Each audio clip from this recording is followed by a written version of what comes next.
पूरा लोकल। कि जब मेरे मन में वक्फ के एक्ट पर काम करने का विचार आया तो सबसे पहले मैंने सैयदना साहब से सलाह मशवरा किया।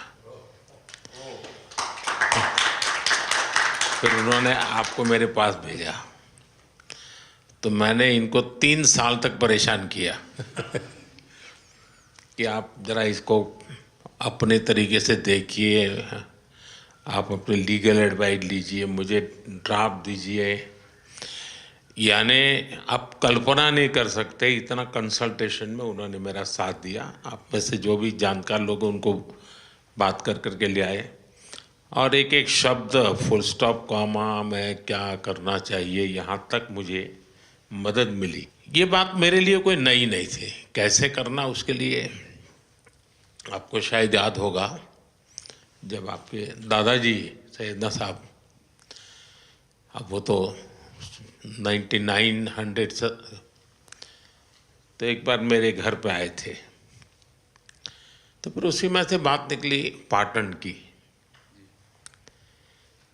अब एक व्यक्ति इस वक़्फ़ के नाम पे आप लोगों के लिए वो सबसे बड़ी श्रद्धा की जगह है, उसको दबोच के बैठा हुआ। अब मैं भारी कोशिश की मैंने खुद ने, यानी मुझे मालूम था कि कितनी पीड़ा आप लोग सह रहे। एक्चुअली वक्फ का जो स्पिरिट है आखिर ये किस चीज़ के लिए, किसके लिए, उसका अगर दुनिया को उत्तम से उत्तम कोई मॉडल दे पाएगा तो सैयदना साहब दे पाएंगे। लेकिन अब नई व्यवस्था में कानून के तहत तो दुनिया देखे, क्योंकि देखिए कल तक वक्फ के नाम पर क्या हुआ और अब देखिए कैसे हो सकता है। और जब गरीब से गरीब इंसान की दुआ मिलेगी तो उसकी ताकत अनेक गुना बढ़ जाती है जी। हमारा काम है ऐसे लोगों के हाथ में अधिकार देना, ऐसे लोगों के हाथ में व्यवस्था देना। तो इसके लिए हम इतनी बड़ी लड़ाई लड़ रहे हैं।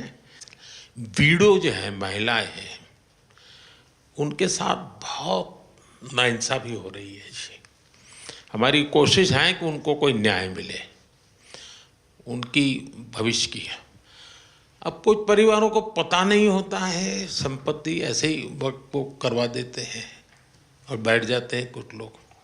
तो मेरे पास ये कानून तो बाद में बना, पहले राउंड में जब मेरे पास रिपोर्टिंग आया, जब मैं यहाँ 19 में जीत करके आया तब मेरे पास आया 1700 से ज़्यादा मुस्लिम समाज की शिकायतें थी कि भाई हमें न्याय दो, ये वक़्फ़ वालों ने हमारे साथ ये किया है। उसमें ज़्यादातर बहनें बेटियां थी। तब जाकर के मैंने कहा भाई रियलिटी क्या है खोजो।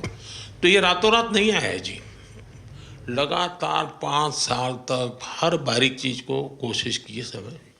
फिर उसमें से मुझे बहुत पहले बड़े सैयदना साहब से काफ़ी बातें मेरी होती थी, तो मुझे मालूम था कि बोहरा समाज हो या शिया मुस्लिम हो, उनको तो और मुझे अहमदिया को और मुसीबतें हैं। मैंने कहा भाई इनको तो कोई अलग से प्रोटेक्ट करना पड़ेगा। और उसमें से मैंने इस व्यवस्था को विकसित करने का प्रयास किया है। मुझे अच्छा लगा, आप सबसे मिलने का मौका मिल गया।